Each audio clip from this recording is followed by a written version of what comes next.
স্বাগত বাংলা নিউজ 24 এর শীর্ষ 10-এ। সঙ্গে আছি আমি মাহমুদুল হাসান। এক নজরে জেনে নিব দেশ বিদেশের আজকের গুরুত্বপূর্ণ খবর। চিকিৎসার জন্য এখনই বিদেশে যেতে প্রস্তুত নয় বেগম জিয়া। হাসপাতালে সরাসরি পর্যবেক্ষণ করছেন পুত্রবধূ ডাক্তার জোবাইদা রহমান।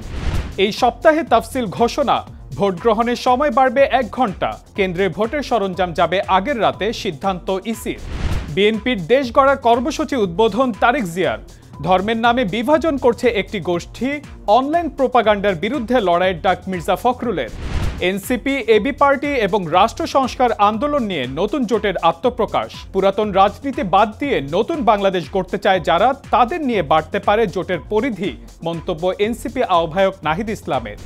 পরিচয় শনাক্তে নমুনা সংগ্রহের জন্য কবর থেকে তোলা হচ্ছে অজ্ঞাত 114 শহীদের লাশ। গুমের মামলায় হাসিনা সহ 13 জনের বিরুদ্ধে অভিযোগ গঠন করে বিচার শুরুর আবেদন। গুমের সরাসরি নির্দেশ দিতেন হাসিনা, অভিযোগ চিফ প্রসিকিউটরের। রংপুরের তারাগঞ্জে নিজ গৃহে মুক্তিযোদ্ধা জগেশ চন্দ্র ও তার স্ত্রী খুন, ধারালো অস্ত্রে হত্যা প্রাথমিক তদন্তে জানিয়েছে পুলিশ।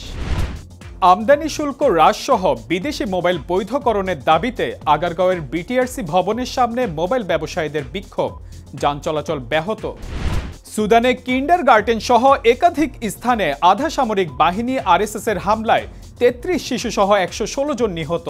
স্থানীয় বাসিন্দা এবং চিকিৎসকরা এগিয়ে এলে তাদের উপরও চালানো হয় হামলা। জানুয়ারিতে ঢাকায় আসছে ফুটবল বিশ্বকাপ ট্রফি। এবারের বিশ্বকাপে ব্রাজিল আর্জেন্টিনার মুখোমুখি হওয়ার সম্ভাবনা নেই সেমিফাইনালের আগে। আজ এই পর্যন্তই। সবশেষ খবর সবার আগে জানতে ভিজিট করুন বাংলা নিউজ 24 এর ওয়েবসাইট, ইউটিউব চ্যানেল এবং ফেসবুক পেজে। এতক্ষণ সাথে থাকার জন্য ধন্যবাদ।